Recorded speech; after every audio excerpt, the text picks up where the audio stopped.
What is going on? I'm Zedmot. It has been a minute, so your code Zedmot in your shop has probably expired. Mine hasn't quite. We will be doing warships. I have not been doing solar ops whatsoever, as you can tell. I have been collecting the free things in the shop, just haven't been dropping bombs.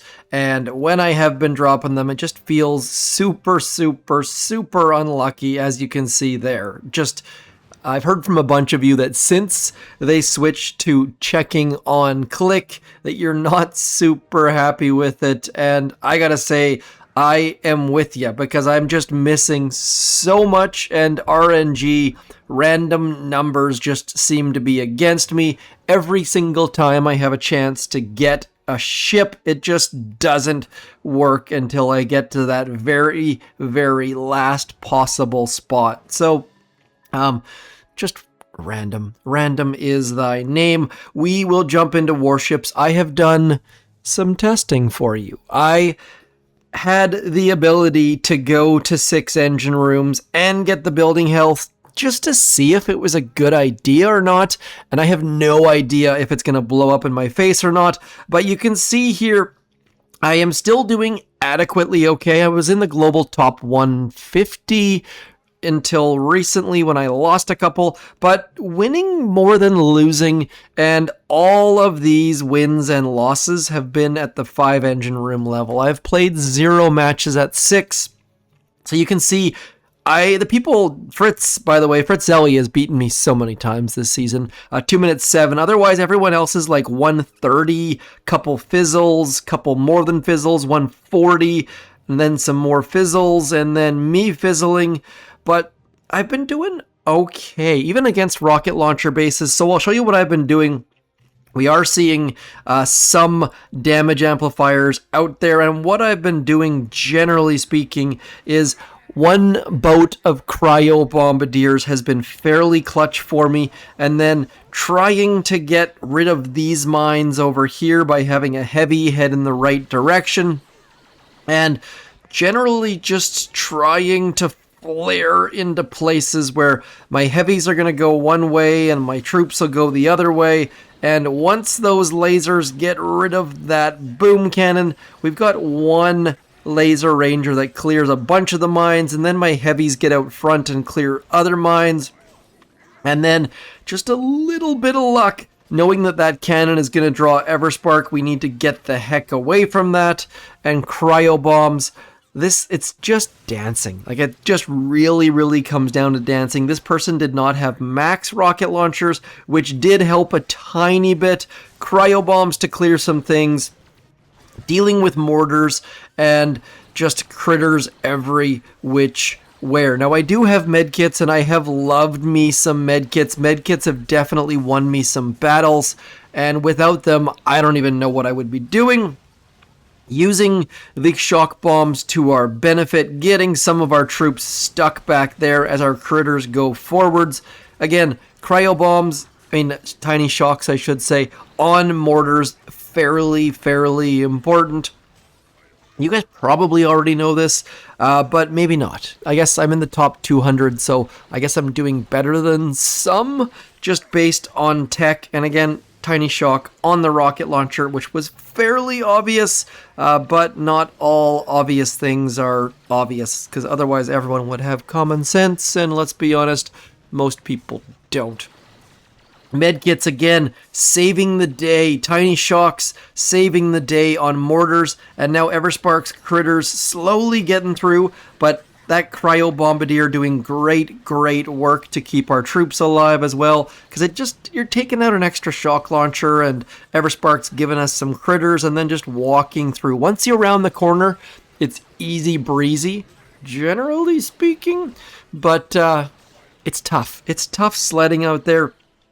I'm not trying to minimize the hits, but I haven't been fizzling that much. I've seen this base a couple times. It, in my opinion, is the easiest of the bases, just walking through it. And again, Everspark out front to get some critters to clear those mines, these heavies over here to clear those mines. Like, look how good that is. And then flaring the heck away as our heavies get into the right spots.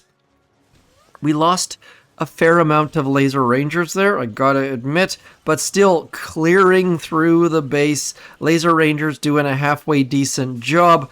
I don't tend to try to tiny shock machine guns, but sometimes it's gots to be done. Cryo bombs yet again, and then trying to save GBE for back here, because back here is going to be a gong show, and as you can see there, getting those mortars down, fairly important, and then just clearing through this with some medkit action. And I gotta say, I am super, super happy that I went back through medkits to get flamethrowers, because medkits have saved my ass so many times this season. And it was so frustrating without medkits.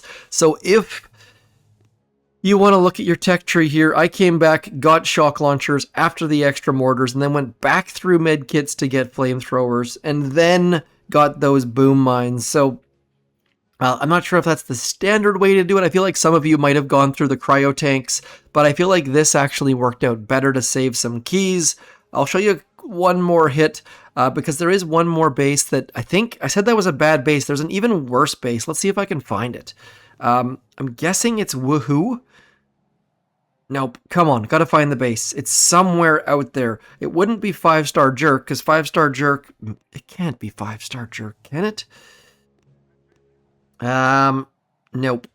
So this is, I said I haven't done any battles at 6 engine room. I mean on the defensive side. I've definitely gone against the 6 engine rooms, and for those, you'll notice that it's a 1 bombardier on this left-hand side because of that flotsam. I don't want to have to deal with it. And then I'm using rifles with my Laser Rangers instead of heavies, because we don't need heavies. All of those machine guns are in that central area, and our bombardiers are going to deal with them, and we've got tiny shocks if we need them.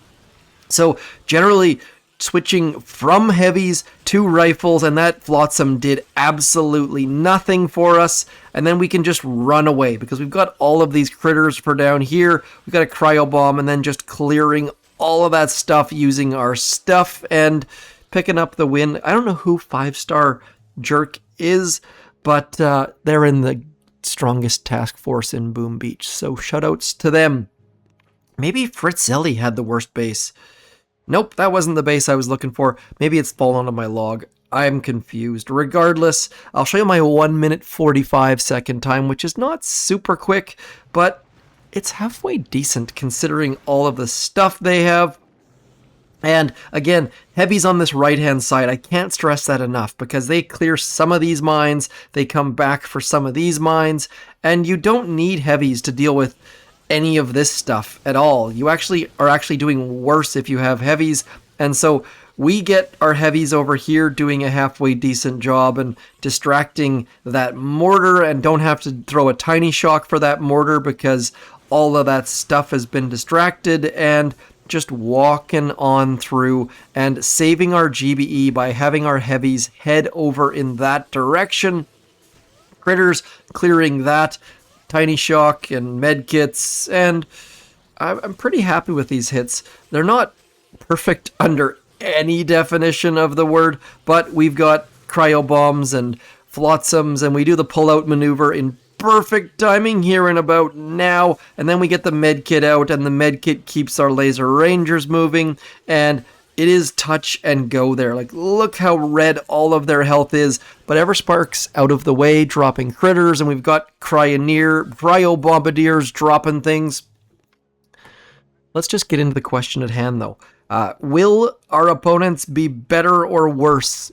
I kind of assume we're going to get Seekered, to be completely honest, but at least we've got 150% building health. I would not go 6 engine rooms without 150% building health. Full stop. There's no reason to go. 5 has a better deck. 6, you've got more ramps, and I don't know if I should have gone even yet, but we'll try it, because someone's got to be the canary in the coal mine, and let's be honest, the canary always dies, so not really a great job, but we're up against someone who has 100% GBE, which is more than us. They've got 150% troop damage, which is more than us, but we've got more building health, so hooray! Hooray for us. Now, how can we get that stuff over there? We're going to go Everspark and you over there. Okay, I got a plan. Are you ready? We're going to go like this. 1, 2, 3. We're going to go like this. What was I just going to do? I'm going to go Everspark over here with you over there and some of you guys and one of those guys. And then you are going to come into here. And we are just going to do a 3-pronged attack. And it is going to be magical and amazing. And I'm going to shock that machine gun. And in theory, we should be able to get all of this stuff moving slightly forwards in a general direction all at once, and we're probably going to lose because they are probably going to have Seekers, and that's going to be terrible, but it won't be the worst thing in the world because we'll have known whether this is going to work or not. And so, like you can see, we're going decently quickly here, and we've got all of our troops generally going in the right direction. Now we just need to throw this back here, and we'll throw that onto there and pause that machine gun. And now we just have to hope for a fizzle, or at least if we can be slightly faster than them. Otherwise, we're just going to get absolutely pummeled. Got the Flotsam to explode at the right time. All of our troops are moving forwards. We're going to get some more critters. Let's throw a tiny shock on the engine room. We got a 241. And our opponent is going to get roasted, please, and thank you. Nope. Yeah, see. Chris Seekers. And we knew this was going to happen. But no, we're just done. They got heavy choppas, they've got Seekers, and we never really had a shot. Let's be honest. They're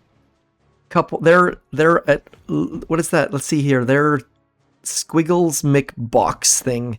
Let's have a look and see. They're in 22.